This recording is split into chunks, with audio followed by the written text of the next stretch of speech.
بسم اللہ. ہر کسی پہ کچھ نہ کچھ حقوق ہے. والدین کا ان کے اولاد پر، اولاد کا ان کے والدین پر.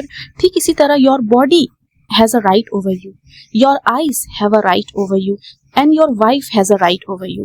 تو ہر کسی پہ کچھ نہ کچھ حقوق ہے، رائٹس ہے. تو جب انسانوں پہ کچھ نہ کچھ حقوق ہے تو پھر قرآن مجید جو رب العالمین کی آخری کتاب ہے، جو مالک ہے آپ کا اور میرا، جو رب ہے ہمارا ہر چیز کا، ہمارے کان، آنکھ اور دل کا مالک اور ہر چیز کا مالک، تو اس کی آخری کتاب قرآن مجید، اس کے حقوق کیسے نہیں ہو سکتے؟ قرآن مجید وہ ہے جو اگر اللہ تعالیٰ پہاڑ پہ نازل کرتے تو پہاڑ ریزہ ریزہ ہو جاتا، اس کی خشیت سے، اس کے ڈر سے، اللہ کے ڈر سے. پہاڑ کا یہ عالم ہے.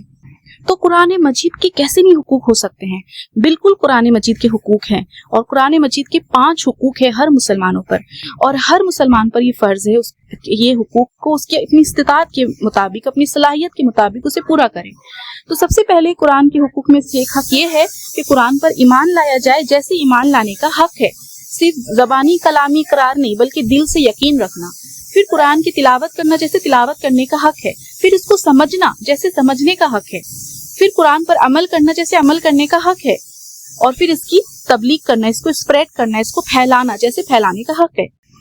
اور قرآن کی تلاوت کرنا مطلب جیسے تجوید کے ساتھ، پراپر تجوید کے ساتھ پڑھنا، پراپر مخارج کے ساتھ پڑھنا، جیسے اللہ تعالیٰ قرآن میں فرماتے ہیں وَرَتِّلِ الْقُرْآنَ تَرْتِیلًا، کہ قرآن کو ٹھہر ٹھہر کر پڑھو. اور اللہ تعالیٰ قرآن مجید میں یہ بھی فرماتے ہیں سورۃ البقرہ میں کہ الذین آتیناہم الکتاب یتلونہ حق تلاوتہ اولئک یؤمنون بہ ومن یکفر بہ فاولئک هم الخاسرون، کہ جس کو ہم نے کتاب عنایت کی ہے، یہ جو قرآن دیا ہے، وہ اس کی تلاوت اس طرح کرتے ہیں جیسا اس کا تلاوت کرنے کا حق ہے، اس کی تلاوت کا حق ہے. یعنی کہ حق ہے مراد پراپر تجوید کے ساتھ، پراپر مخارج کے ساتھ، صفات کے ساتھ، اس کو ویسے ہی پڑھنا جیسے اس کا پڑھنے کا حق ہے. تو اللہ تعالیٰ کہہ رہے ہیں کہ جو لوگ ایمان لاتے ہیں وہ اس کتاب کو اس طرح پڑھتے ہیں جیسا پڑھنے کا حق ہے.